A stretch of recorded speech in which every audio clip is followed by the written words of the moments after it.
Bayangkan kalau anakmu, saat menginjak usia 18 tahun, sudah punya aset senilai miliaran rupiah. Terdengar mustahil? Ternyata sangat mungkin. Banyak orang tua rela melakukan apa saja untuk anaknya, membelikan mainan, gadget, bahkan kendaraan. Tapi sedikit sekali yang benar-benar merencanakan aset masa depan anak mereka. Di video panjang ini, kita akan bedah tuntas cara menyiapkan anak agar punya aset besar sebelum umur 18, sekaligus prinsip-prinsip investasi yang bisa mengubah hidupmu sendiri. Ini adalah rangkuman gagasan yang terinspirasi dari perbincangan bersama Pandeka Perkasa, seorang perencana keuangan bersertifikat, tapi aku susun ulang dengan bahasa yang sederhana. Kita akan bahas mulai dari Rule of 72, 3 bucket investasi, mengenal ETF, sampai mindset kaya yang sesungguhnya. Jadi, siapkan catatan, dan mari kita mulai. Ini peta perjalanan kita di video ini. Pertama, kita akan buktikan apakah anak benar-benar bisa punya miliaran di usia 18 dengan sebuah rumus ajaib bernama Rule of 72. Kedua, kita bahas 2 tujuan utama, yaitu menanamkan literasi finansial pada anak dan menentukan angka goal yang jelas. Ketiga, kita kupas 3 bucket investasi dan mengenal instrumen bernama ETF. Keempat, kita bahas kenapa investasi terbaik adalah ke diri sendiri, cara mengamankan fondasi keuangan, dan aturan cash flow. Dan kelima, kita bahas pentingnya bebas dari utang, konsep kaya yang tak terlihat, sampai freedom fund. Semuanya akan kita bahas satu persatu, jadi tonton sampai habis ya. Mari kita mulai dari premisnya. Apakah realistis seorang anak punya aset miliaran di usia 18 tahun, bahkan untuk keluarga Indonesia rata-rata? Jawabannya, sangat realistis. Kuncinya ada di compo unding, atau bunga berbunga, yang membuat uang kita beranak. Coba kita hitung bersama. Kalau kamu berinvestasi sekitar 1,5 juta rupiah setiap bulan, selama 18 tahun, dengan return rata-rata 12% setahun, maka dengan modal total hanya sekitar 300 juta rupiah, nilainya bisa menembus 1 miliar rupiah. Sebagai gambaran, paket saham besar Amerika seperti S&P 500 bahkan rata-rata memberi sekitar 15% dalam 10 tahun terakhir. Ingat, investasi ini bukan sesuatu yang instan. Tapi kalau fokus jangka panjang dan konsisten, kamu pasti akan sampai ke sana. Yang perlu kamu lakukan cuma membuka kalkulator dan menghitungnya sendiri. Kuncinya bukan mencari yang instan, melainkan memulai lebih awal dan membiarkan waktu bekerja untukmu. Semakin dini kamu mulai, semakin ringan cicilan bulanannya, dan semakin besar hasil akhirnya. Nah, apa rahasia di balik perhitungan tadi? Namanya adalah Rule of 72 atau aturan 72. Ini adalah cara paling cepat dan sederhana untuk menghitung berapa lama uang kita berlipat ganda. Caranya, ambil angka 72, lalu bagi dengan persen keuntungan tahunan investasimu. Hasilnya adalah jumlah tahun yang dibutuhkan agar uangmu menjadi 2 kali lipat. Contohnya, kalau keuntunganmu 12% setahun, maka 72 dibagi 12 hasilnya adalah 6. Artinya, kamu butuh 6 tahun untuk menggandakan uangmu. Semakin tinggi keuntungannya, tentu semakin cepat pula uangmu berlipat. Dengan memahami aturan sederhana ini, kamu bisa merancang target keuanganmu dengan lebih pasti, bukan sekadar menebak-nebak. Supaya lebih jelas, mari kita terapkan Rule of 72 tadi untuk anak kita. Anggap saja kita menargetkan 6 tahun untuk menggandakan uang. Skenarionya begini. Saat anak kita berumur 6 tahun, kita masukkan 100 juta rupiah ke investasi dengan return sekitar 12% setahun. Lalu, Tanpa kita menambah apapun lagi, uang itu akan berlipat dua dengan sendirinya. Saat anak berumur 12 tahun, uang 100 juta tadi sudah menjadi 200 juta rupiah. Kemudian, dari umur 12 ke 18, uang itu berlipat dua lagi menjadi 400 juta rupiah. Jadi, dengan sekali menaruh 100 juta di umur 6 tahun, anak kita sudah punya 400 juta di umur 18, cukup untuk biaya kuliahnya.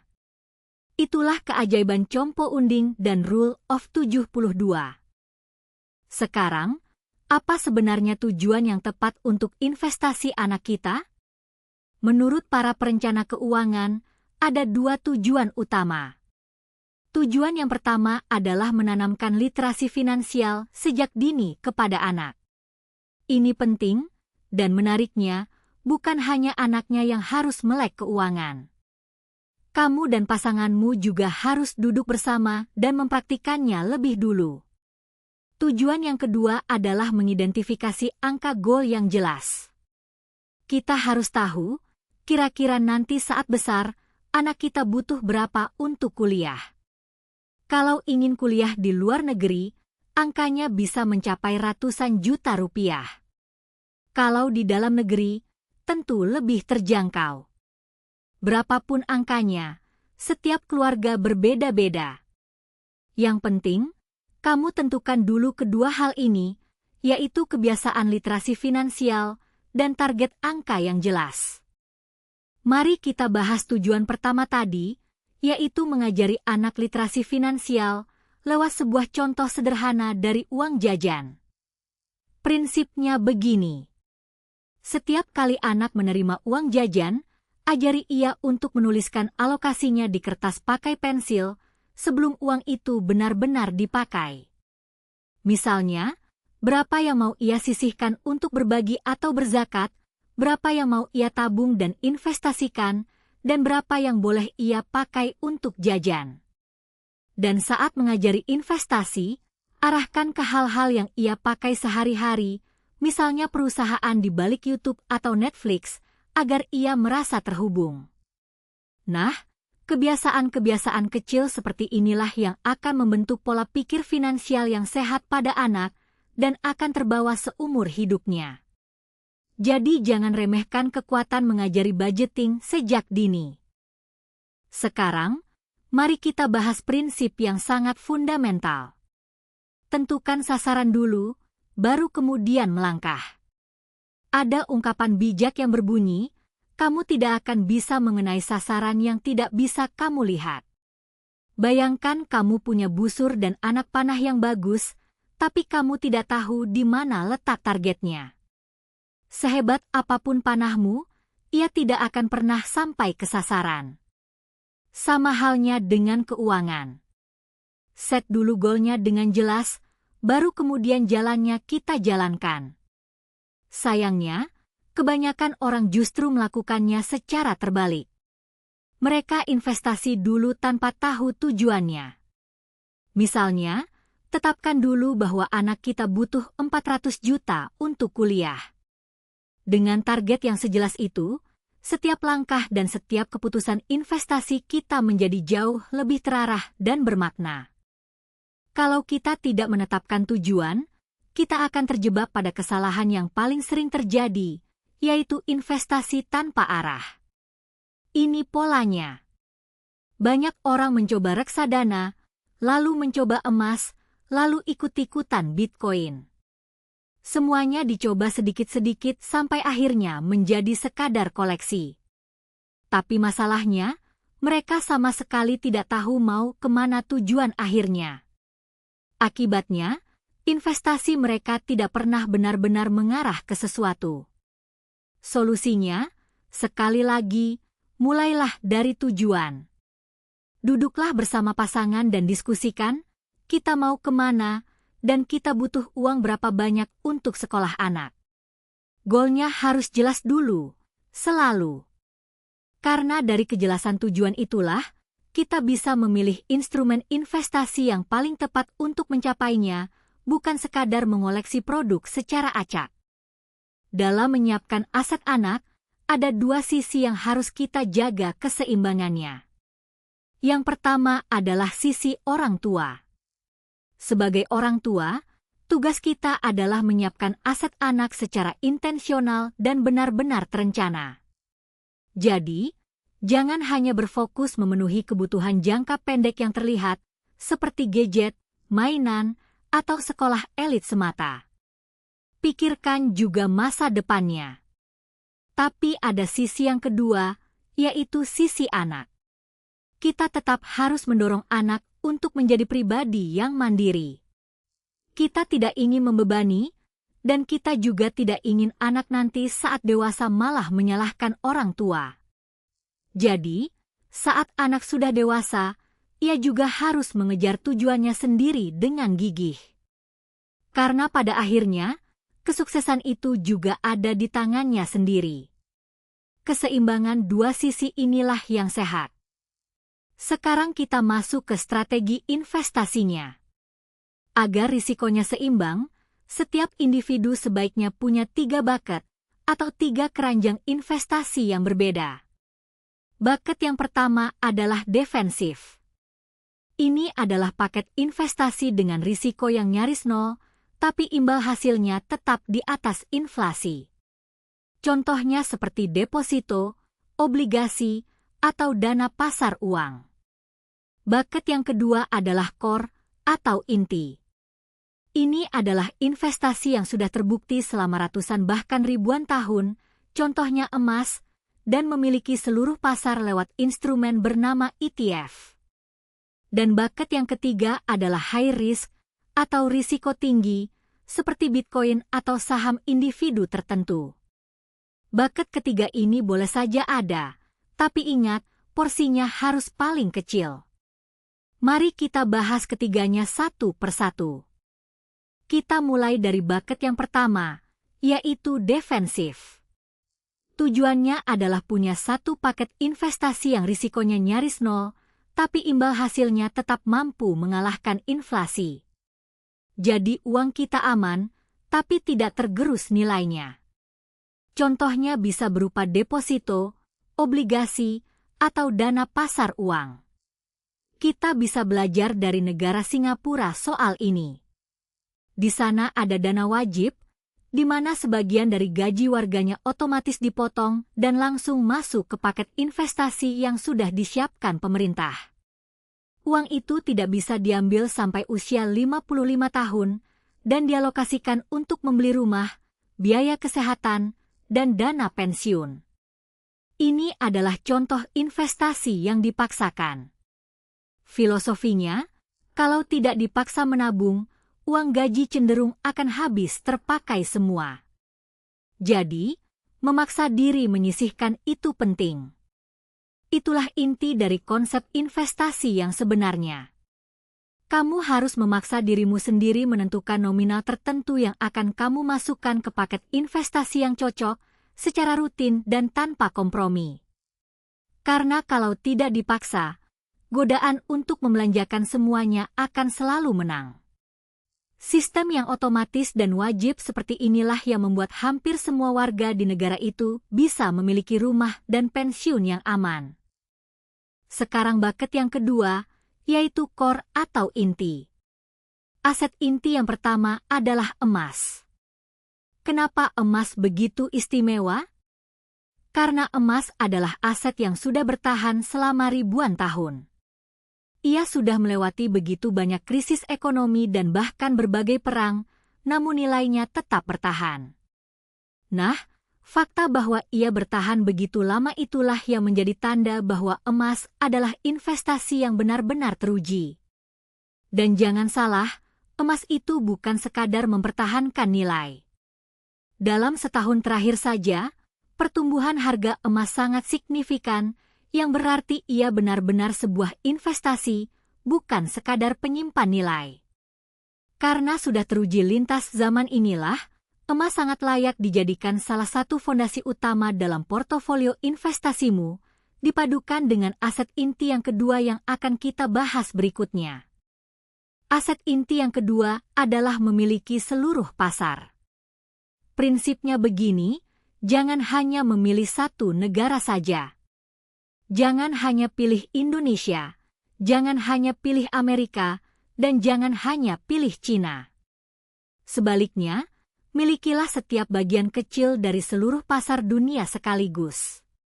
Dengan begitu, risikomu tersebar merata dan tidak bergantung pada satu tempat saja. Lalu, bagaimana caranya? Analoginya sederhana. Kamu tidak perlu repot mencari satu jarum di dalam tumpukan jerami. Sebaliknya, kamu cukup membeli seluruh tumpukan jeraminya sekaligus. Nah, cara termudah untuk melakukan ini adalah dengan menggunakan ETF.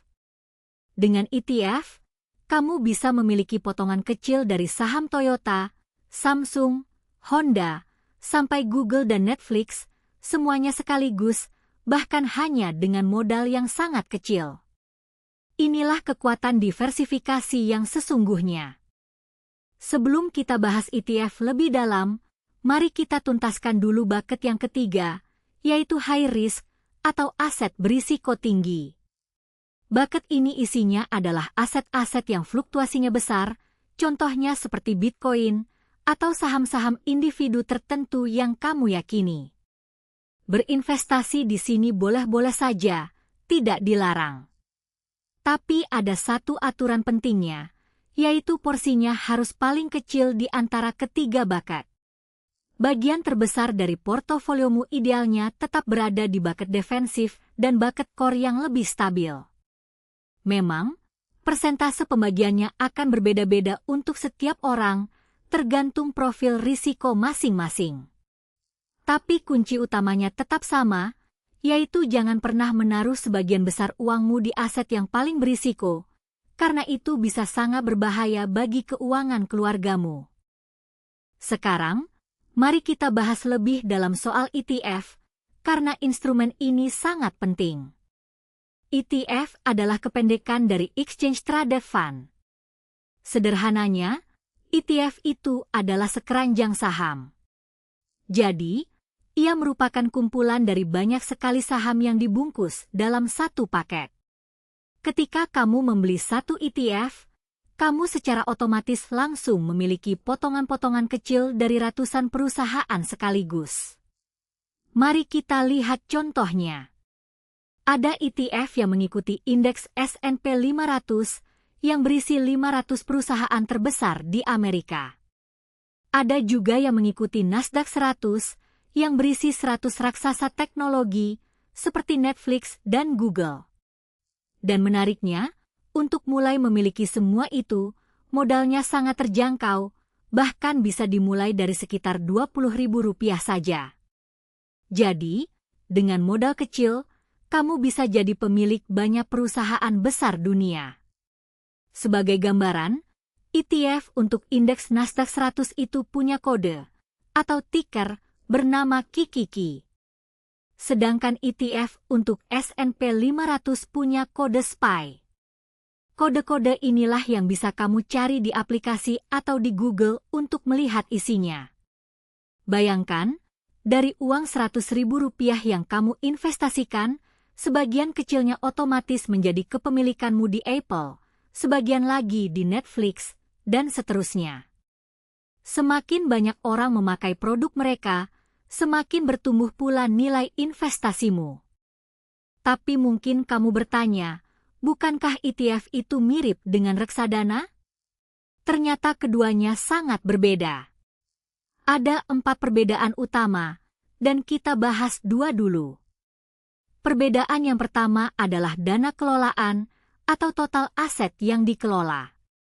Total dana kelolaan ETF itu jauh lebih besar dibandingkan reksadana. Ini penting, karena prinsipnya sama seperti memilih tempat menyimpan uang. Kita cenderung lebih memilih bank besar yang sudah lama berdiri, dibanding bank yang baru buka kemarin sore, karena terasa lebih aman dan terpercaya. Perbedaan yang kedua adalah biaya, atau expense ratio. Reksadana bisa memotong biaya sekitar 2-4% per tahun, dan itu dipotong terus, mau kamu untung ataupun rugi. Sementara ETF, biayanya hanya sekitar 0,02 sampai 0,2%.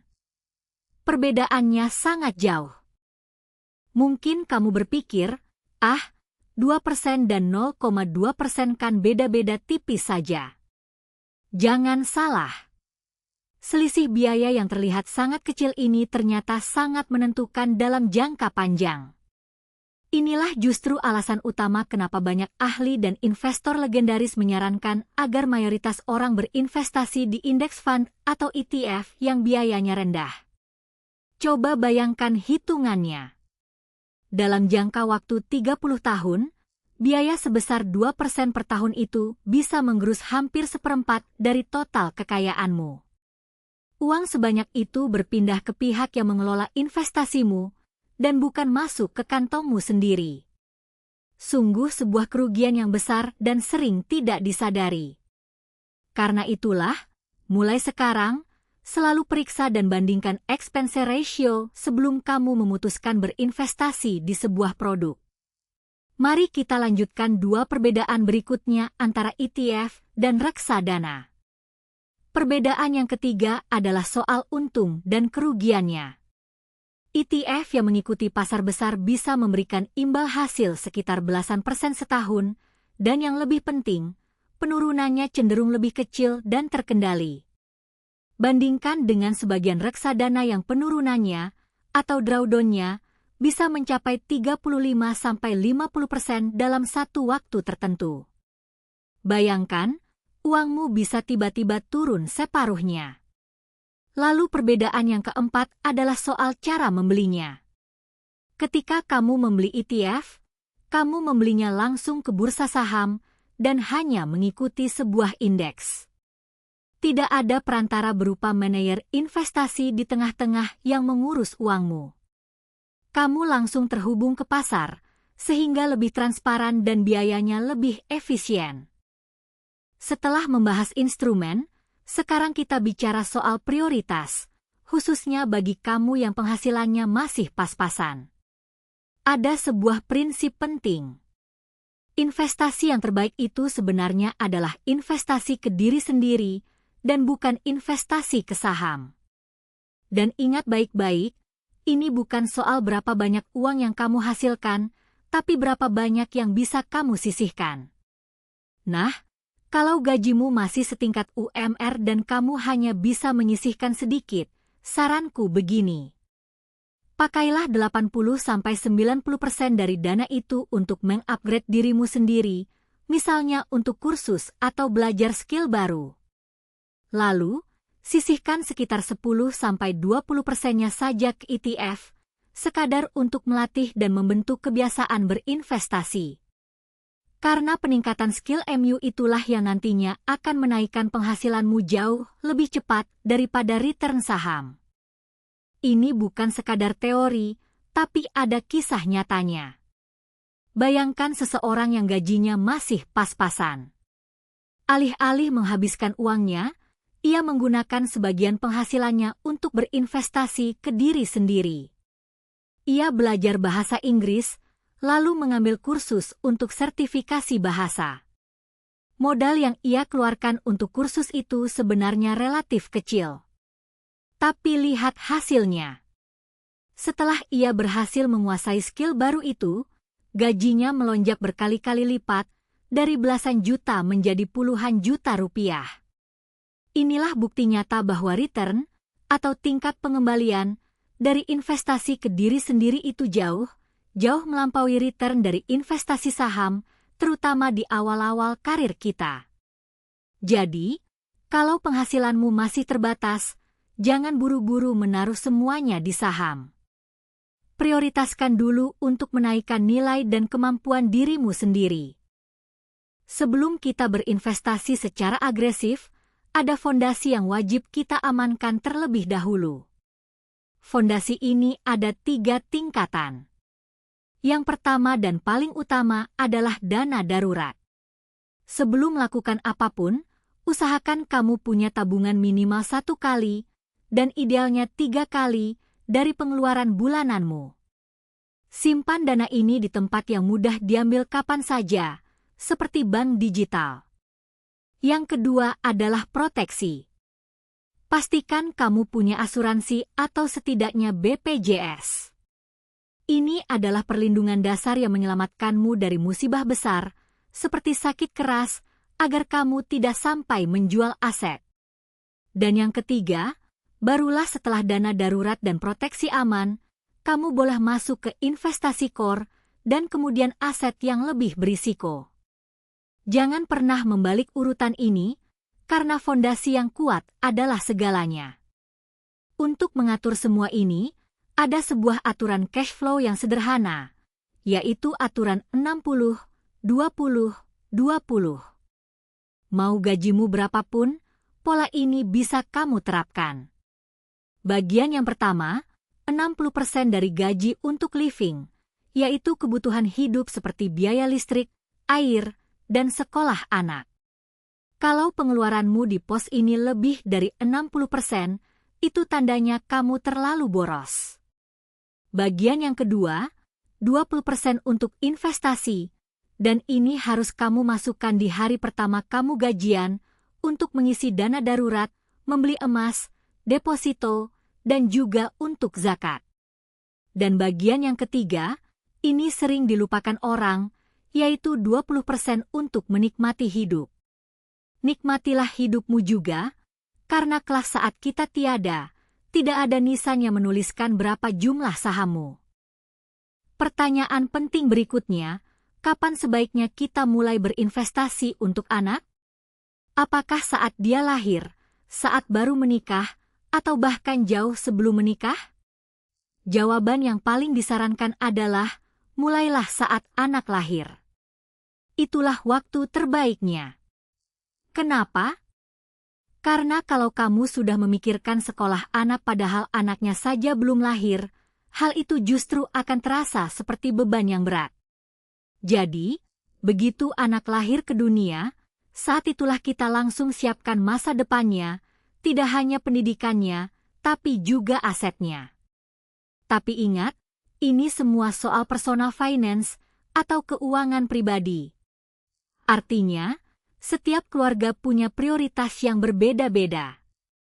Ada yang ingin beli rumah dulu, dan sebagainya.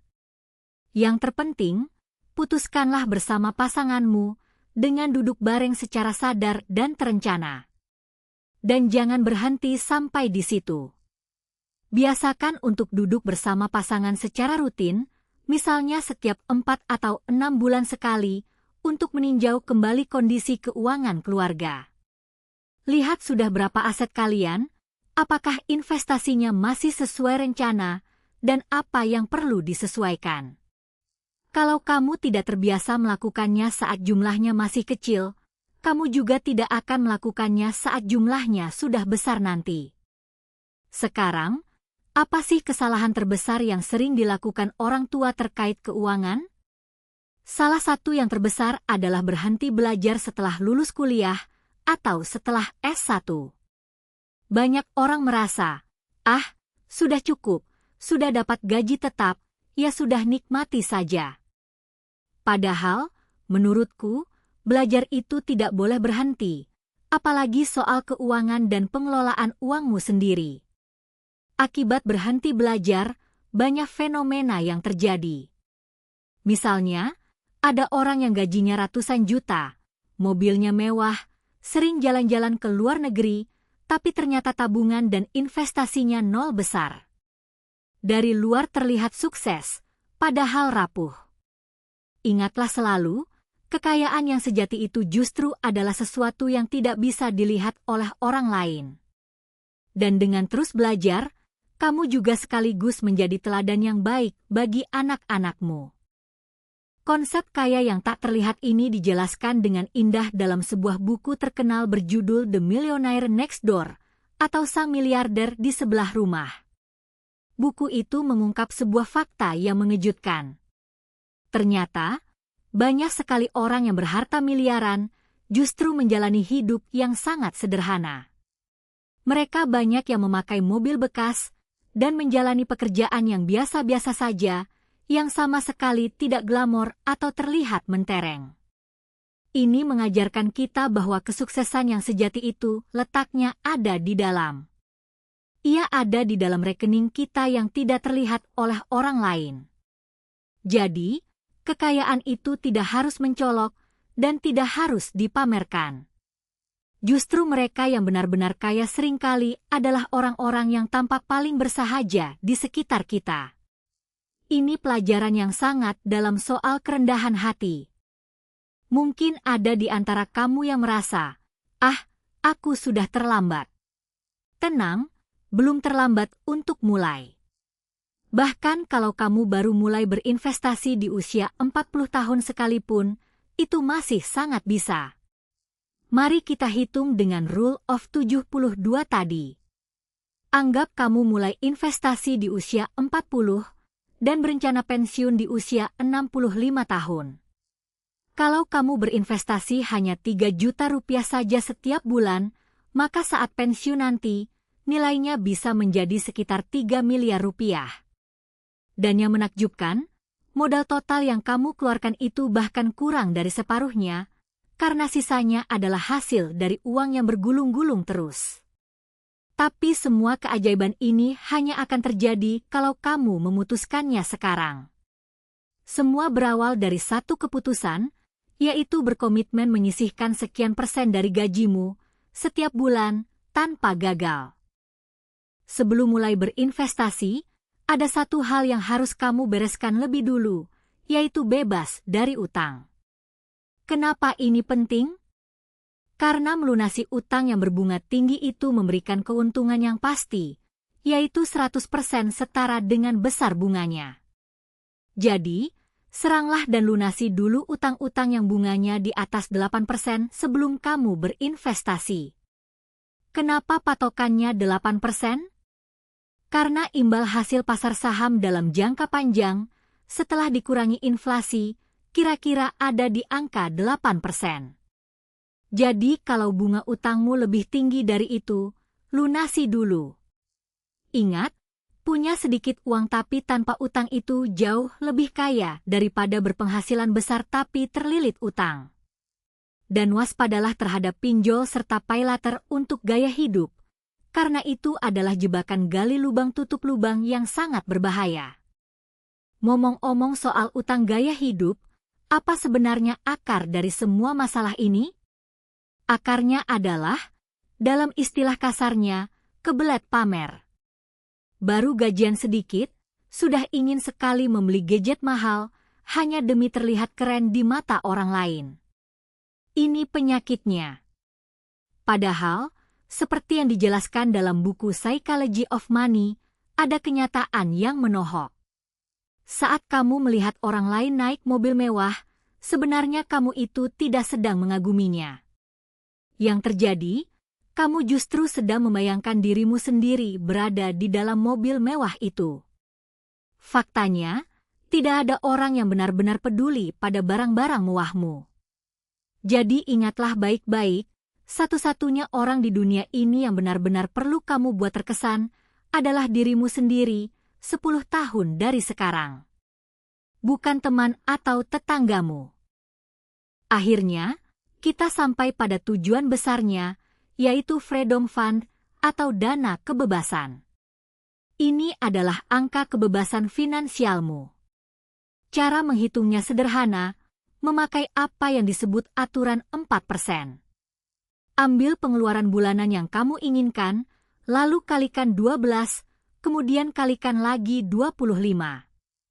Hasilnya adalah target dana kebebasanmu.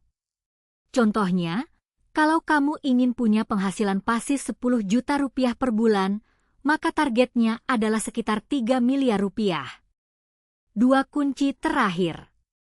Pertama, jadikan investasimu otomatis, artinya dipotong tiap bulan tanpa kamu lihat dan tanpa terpengaruh emosi pasar.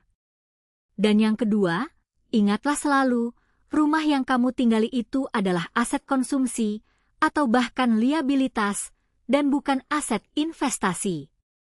Jadi jangan salah menghitungnya. Satu hal terakhir soal Freedom Fund ini. Punya dana kebebasan bukan berarti kamu harus langsung berhenti bekerja begitu mencapai target. Maknanya lebih dalam dari itu. Di dalam benakmu, kamu jadi punya kebebasan. Kamu punya kekuatan untuk berkata tidak pada hal-hal yang tidak sesuai dengan nilaimu, tanpa takut soal uang. Dan itulah sebenarnya bentuk kemewahan yang paling sejati, yaitu kebebasan untuk menjadi dirimu sendiri. Baik, mari kita tutup video panjang ini. Intinya, untuk menyiapkan aset miliaran bagi anak dan mencapai kebebasan finansialmu sendiri, langkahnya jelas. Tentukan dulu tujuannya, investasikan ke diri sendiri, bebaskan dirimu dari utang, lalu biarkan uang bekerja untukmu lewat compo unding, untukmu dan untuk anak-anakmu. Dan pada akhirnya, warisan terbaik yang bisa kita berikan kepada anak bukanlah sekadar uang. Warisan terbaik adalah menanamkan rasa syukur, mengajarkan kemandirian bahwa segala sesuatu harus diperjuangkan, dan membekali mereka dengan literasi finansial. Itulah harta sesungguhnya yang tak akan pernah habis. Kalau video ini bermanfaat, jangan lupa dukung terus channel ini agar bisa berbagi ilmu lebih banyak lagi. Terima kasih sudah menonton dengan setia sampai akhir, dan sampai jumpa di video berikutnya.